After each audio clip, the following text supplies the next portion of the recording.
very unfair is with Ukraine, because we're in for $300 billion plus, and they're in probably for $100 billion. There's a $200 billion difference, and they need it more than we do. We have an ocean in between. They don't.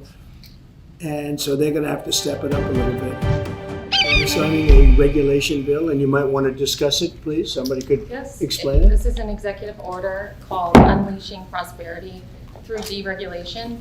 So it slashes unnecessary regulations, which will put more money in Americans' pockets, unleash economic growth, and guarantee that the United States of America remains the strongest competitor on the world market.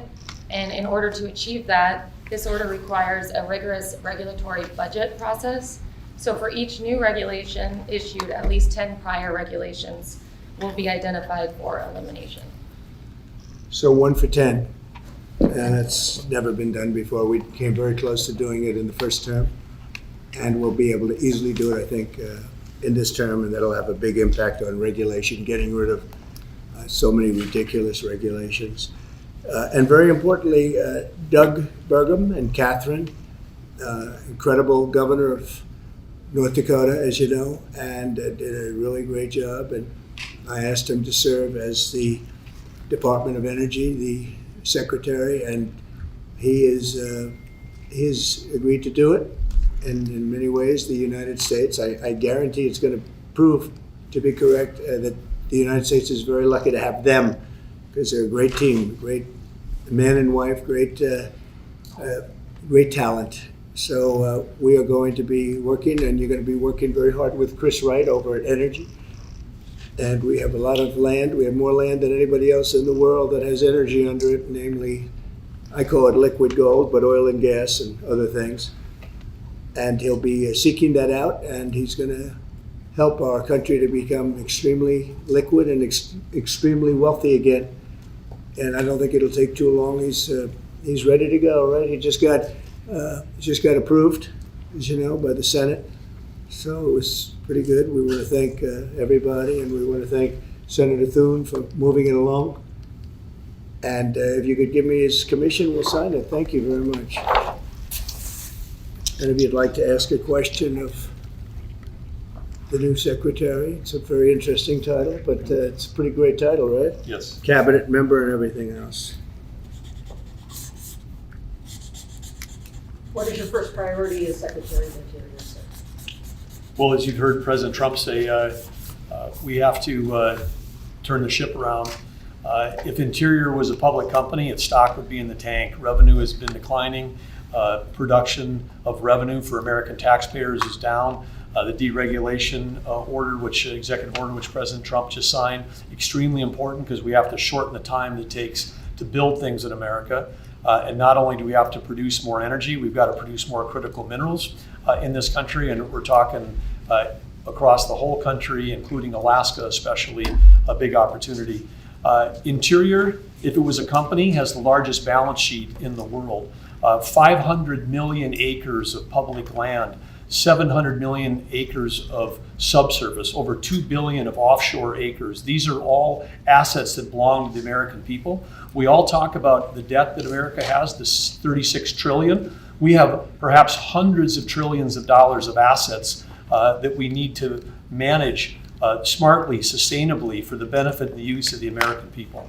Mr. President, is there anything China, Canada, and Mexico can do tonight to forestall your implementation of tariffs tomorrow? No, nothing.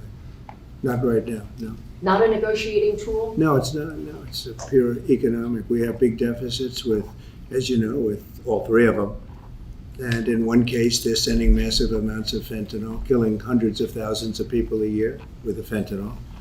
And in the other two cases, they're making it possible for this poison to get in, number one. And number two, we have big deficits, and it's something we're doing. And we'll possibly very substantially increase it or not. We'll see how it is. But it's a lot of money coming to the United States. As you know, we have about a $200 billion deficit with Canada, getting close to $200 billion. They've treated us very unfairly. And I say, why should we be subsidizing Canada? wonderful. I have so many friends in Canada. It's a great place. Is there a concession But, you're looking for, sir? No, we're not looking for a concession. And we'll just see what happens. We'll see what happens. And with Mexico, it's the same thing. We have a $250 billion deficit, and we have a lot of people coming into the border, and now we've largely stopped that, but we've stopped that ourselves. I think they've done a fantastic job. You've seen the numbers. They've dropped to almost zero. But we've suffered under the past administration for years and years. We've suffered with millions of criminals coming into our country. Criminals, people from jails from all over the world. They come through Mexico, and they come through Canada too. A lot of them come through Canada, and a lot of fentanyl comes through Canada. And China makes the fentanyl. China makes the fentanyl, gives it to Mexico, puts it through Canada, puts it through different places, mostly Mexico, but also a lot through Canada. And so all three haven't treated us very well. Sir, can I ask you about your meeting with NVIDIA? What did you talk about, and do you think you need to ban more of the chips that they're selling to China? Well, he's a great gentleman, and I hadn't met him. He's the biggest in the world in terms of chips. And I can't say what's going to happen with it. We had a meeting. It was a good meeting. But eventually we're going to put tariffs on chips. We're going to put tariffs on oil and gas. That'll happen fairly soon. I think around the 18th of February. And we're going to put a lot of tariffs on steel. We already have tariffs on steel, and we've saved our steel industry, but that was relatively small compared to what it'll be. But we're going to be putting tariffs on steel and aluminum and ultimately copper. Copper will take a little bit longer. And that'll happen pretty quickly. It'll mean it'll be a great boost for our steel industry. It'll make our steel industry very strong. If I didn't put the tariffs on years ago on steel, which actually Biden left because there was so much money that they couldn't do anything about it, we would have lost. We wouldn't have one steel mill in this country if I didn't do that. We saved the steel industry. So it was an honor to do it. And I think the people that love me most in the whole world are people that make steel. But we're going to be putting sometime this month, next month, we're going to be putting tariffs on steel and aluminum. And we'll give you an announcement as to what the exact date is. But it'll be a tremendous amount of money for our country, a tremendous amount. These are big numbers. And in addition to that, and you see the power of the tariff. I mean, the tariff is good. And nobody can compete with us because we have by far the biggest piggy bank. And so that'll take place very quickly. But also we'll be doing pharmaceuticals. And to bring our industry back, we want to bring pharmaceuticals back to the country. And the way you bring it back to the country is by putting up a wall, and the wall is a tariff wall. We were the richest country in the world. We were at our richest from 1870 to 1913. That's when we were a tariff country. And then they went to an income tax concept, and how did that work out? It's fine. I mean, it's okay, but would have been very much better. So we'll be doing pharmaceuticals, importantly, and drugs, medicines, etc., all forms of medicine and pharmaceuticals. And we'll be doing, very importantly, steel, and we'll also be doing chips and things associated with chips. And sir, what are you planning on talking with the Japanese Prime Minister about next Friday when you all meet? Well, he's coming in next week. I don't know, he asked for a meeting, and I have great respect for Japan. I like Japan. Prime Minister Abe was a very close friend of mine. What happened to him was so sad, one of the saddest days. But they're coming in to speak to me, and I look forward to it. Mr. Mr. President, on the when do you crash, do expect you have the any meeting? concerns that your commentary about things you have described as common sense or your observations could in any way interfere with the thorough investigation of the crash? No, I think they'll do an investigation. It'll probably come out the way I said it. I like to put it up front. I'm so tired of listening to things happen to our country, and then people say, we'll do an investigation, and 3 years later they come out with a report that nobody looks at. Especially, not in all cases can you do that, but in this case, you had a helicopter that was, the Black Hawk was too high. It was above the 200 limit by double. Shouldn't have been there. And there were some other mistakes made too, and I pointed them out also, and I was right on all of it. But they'll still do an investigation just to check it out. But I think As that's what Commander-in-Chief, are you at all concerned about opining about the Army and the conduct of that aircraft when you are commander-in-chief and these are the people who report to No, you, no. and there's an investigation ongoing? This was all caused by bad rules, regulations, and other things by Biden, the What Biden tells you that, administration. And when you look at the way they ran things, in fact, if you look, we hired, one of the first things I told them to do, I said, get talented people in those beautiful towers overlooking runways. You better get them in there fast because we don't have people there that are qualified. And you knew that because planes were landing very, very late. They were circling all over the place. We had people that didn't know what the hell they were doing. And so there are if you planes look, in the air excuse me. everywhere, and there are other air Excuse me. traffic. Pardon me, Excuse sir. They, we have to have the best people, the smartest people, the sharpest people as control tower experts. And that's what they have to be. They have to be experts and they have to be very smart. And we didn't have our best. And if you read the quote that I read yesterday at the news conference, it talked about people that were psychologically injured were okay and people that had lots of problems were okay. I'd read it again if you'd like me to, but I don't think I have to Does that waste give your you time. concern though, sir, with planes in the air all around the country, people relying on that as safety? Are you suggesting there's an ongoing risk? No, I think there's very little risk, but I think that we have to make sure that this never happens again. Very, very little risk. And we're taking actions that this can't happen again. The helicopter, as you know, was out of its zone. Shouldn't have been out of its zone. It was at the same height as the airplane. Now, the airplane was coming down on its track. It was perfect. It was in perfect shape coming down, and something was in its way. You can't let that happen.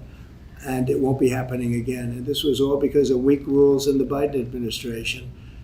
And we're just not going to let that kind of thing happen again. And again, I could wait and I could, give a report in 2 years like they always do. And sometimes it's obvious. In this case, to me, it was very obvious. And I think I've been proven to be very correct. Yeah. Mr. President, what do you expect from your meeting with Prime Minister Netanyahu next week? I expect a lot of good things. From all meetings, I expect good things. Marco Rubio, as you know, is going to make a tour of various countries in South America. He's going to be meeting in Panama, where Panama's treated us very badly. They gave him, rather foolishly, a thing called the Panama Canal, the most expensive project we ever built, if you look at today's numbers. Most expensive ever built. We lost 38,000 men. In that case, all men, just about all men. 38,000 to the mosquito, to malaria and various other problems that you get from jungles. It was a tremendously costly event. We built the Panama Canal 110 years ago. Think of it, the most expensive development we ever did. And really one of the wonders of the world, one of the great wonders of the world. And, we didn't give it to China, we gave it to Panama. And Panama's been ripping down all the China language signs. They've been working like mad to try, but about 70% of the signs were up and they were written in Chinese, and that's not the deal. So we're going to take it back. They've already offered to do many things, but we think it's appropriate that we take it back. They've totally violated the agreement. We have an agreement. They violated the agreement, and Marco Rubio's going over there to talk to the gentleman that's in charge. On Israel and Gaza, do you still think it's a good idea for Jordan and Egypt to be taking in Palestinians when they reject the idea and the Palestinians who are living now in Egypt? Oh, I think Jordan will take people from Gaza. And I think Egypt will take them also. I mean, I heard somebody said they're not going to, but I think they will. I feel confident they will. Mr. President, will tomorrow's tariffs include oil? What? Will tomorrow's tariffs be inclusive of Canadian crude? I'm probably going to reduce the tariff a little bit on that. We think we're going to bring it down to 10% on the oil. So it's 25% on the Canada side. Mr. President, are these tariffs stacking on top of already existing tariffs? Or Yes, is it on top of whatever may be existing. Mr. Mr. President, ask you a question about Venezuela. Rick Cornell was seen on state TV shaking hands with President Maduro. Is there any concern that that might lend legitimacy to the Maduro administration? No, we want to do something with Venezuela. I've been a very big opponent of Venezuela and Maduro. They've treated us not so good, but they've treated, more importantly, the Venezuelan people very badly. We have tremendous Venezuelan population. I got 92% of the vote, the Venezuelan vote. Now we want to see what we can do to get people back in their homeland safe and free and all. He's meeting with a lot of different people, but we are for the people of Venezuela. We're for the Venezuelan Americans. If you look at it, we have them all in Florida, right around the Doral area. That's really, they call it Little Venezuela, right? And they voted for me close to 100%. So we'll see what we can do to straighten out the situation in Venezuela. Venezuela has been very unfortunate. I was very surprised when I saw that Biden agreed to buy a lot of oil from Venezuela, because Venezuela was just about finished, the dictator. And when that happened, it brought him back to life. You know, Biden went out and they buy millions of barrels of oil. I say, what's that all about? So we're not going to let that stupid stuff happen. So we'll see what happens. We're not happy with Venezuela. We don't like the way they've treated the Venezuelans at all. Mr. President, there have been some warnings or messages that government websites will be shut down this evening to scrub them of DEI content. Can you confirm if that's That what's accurate? been shut down? Government websites, will be shut down this evening to scrub them of DEI content. Can you confirm whether that's accurate and if there are any concerns? I don't know. It doesn't sound like a bad idea to me. DEI would have ruined our country, and now it's dead. I think DEI is dead. So if they want to scrub the websites, that's okay with me. But I can't tell you. I guess probably certain people handle it certain ways. But I'll tell you who's very happy about it: the military. The real leaders, the real generals in the military, they're very happy about it. Doug is very happy about it. He's got a big group of people that are going to be working for him, really starting right now. He just got signed up, and they're very happy about it. He had a lot of DEI, everybody did, but he has not been a fan. It was really hurting our country badly. It's costing a lot of money too. You see the kind of money we're talking about? Hundreds of millions of dollars for nonsense. Now we have our country back now. Our country is back, and it's a nice thing to say. I've never seen such love. I've never had anything like it. I've never seen anything like it.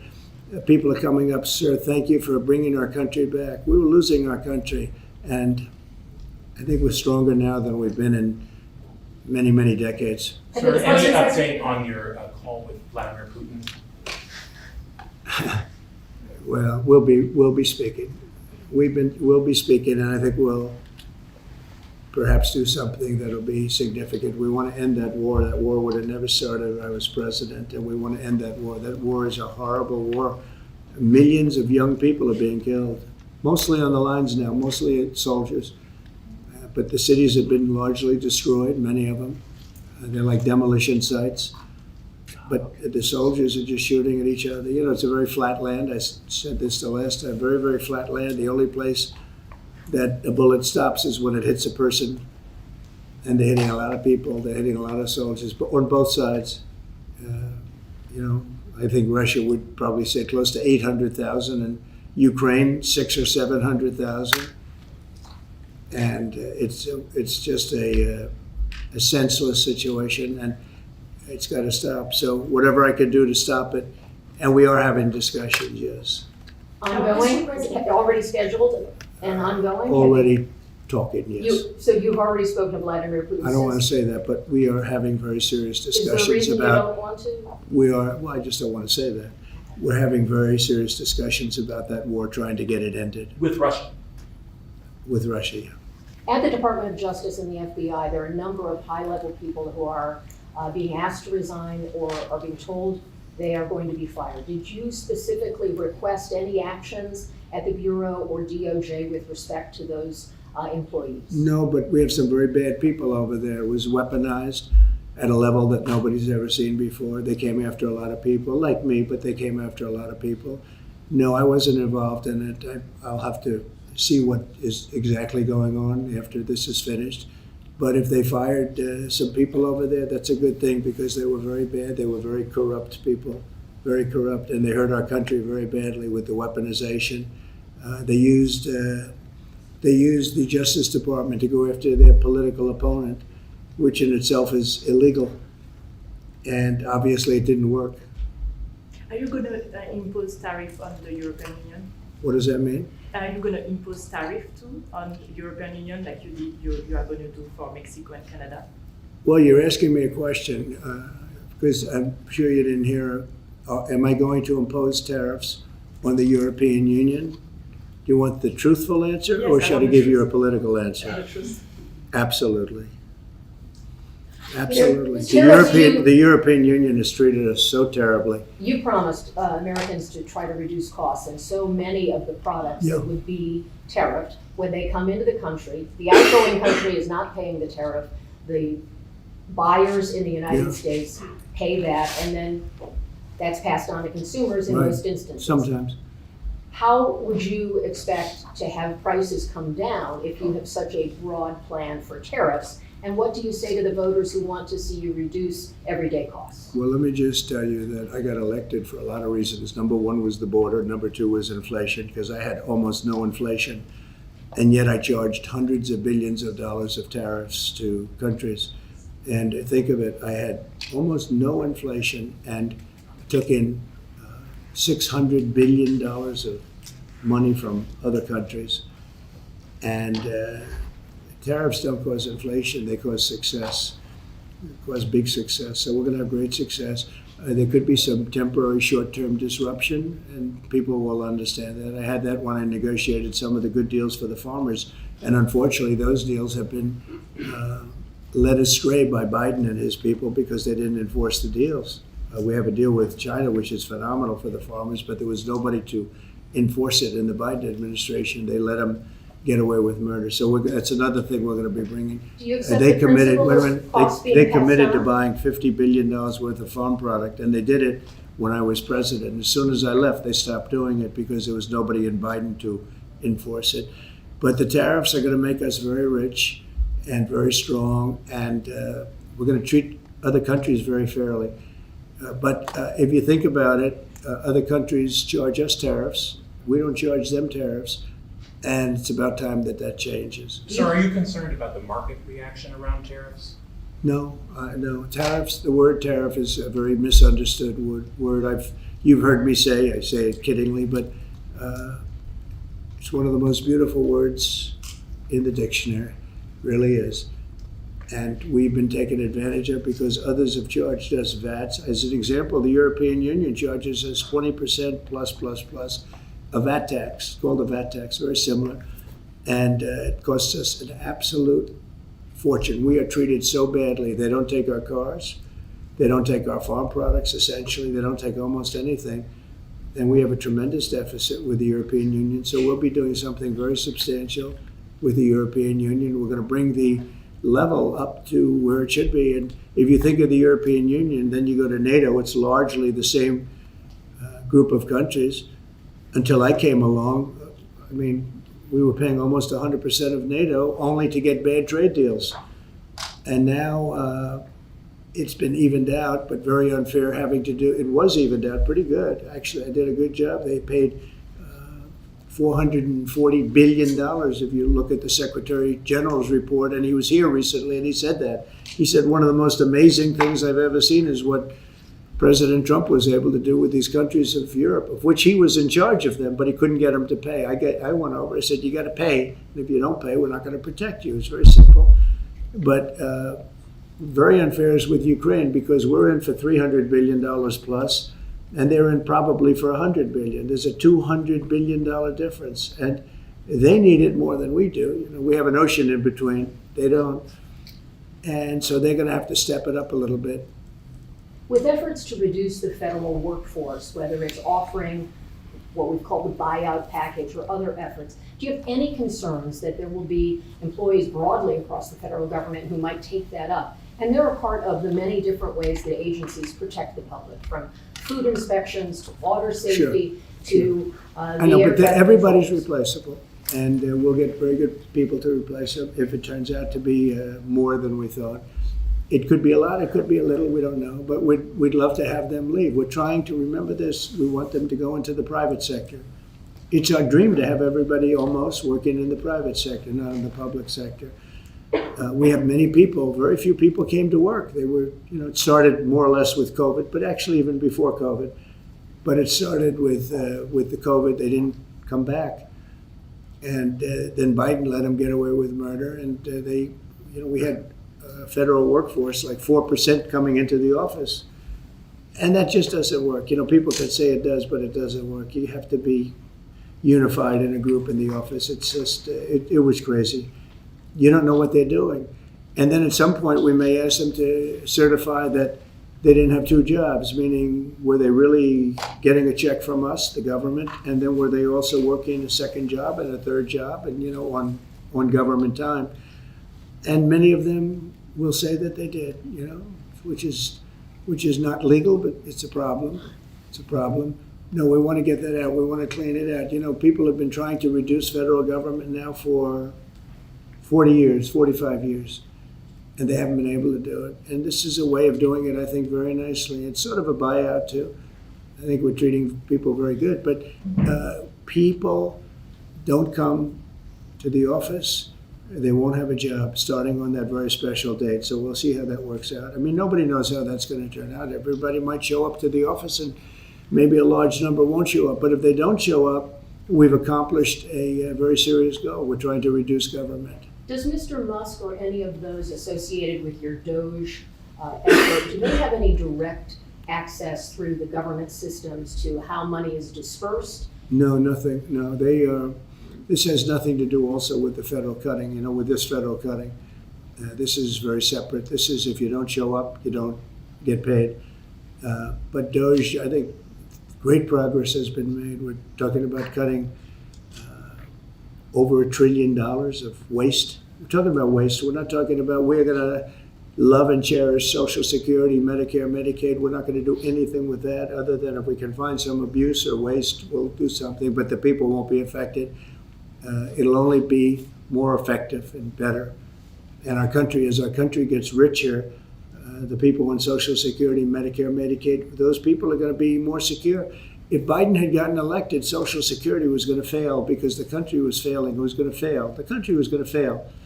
And therefore, the Social Security, Medicare, Medicaid, and all of the other things that you may get would not be able to be paid. Our country's getting very strong, and you see it. I think more progress has been made in the last 2 or 3 weeks than has been made in the last 4 years. I think not only has more progress been made in the last 4 years, I'll call it deep progress. We went way backward as a country in so many different ways, from woke to all of the other things that took place that were so bad. You look at Afghanistan, how embarrassing that was. I think Afghanistan really started the problem with Russia and Ukraine. When Putin looked over and he saw how incompetently that was handled, I was getting out, but I was going to keep Bagram. Right now, China has Bagram. I was going to keep one of the biggest air bases in the world. They left it. But other than Bagram, I was going to get out. And I wasn't keeping Bagram for Afghanistan. I was keeping it for China because it's 1 hour away from where China makes its nuclear weapons.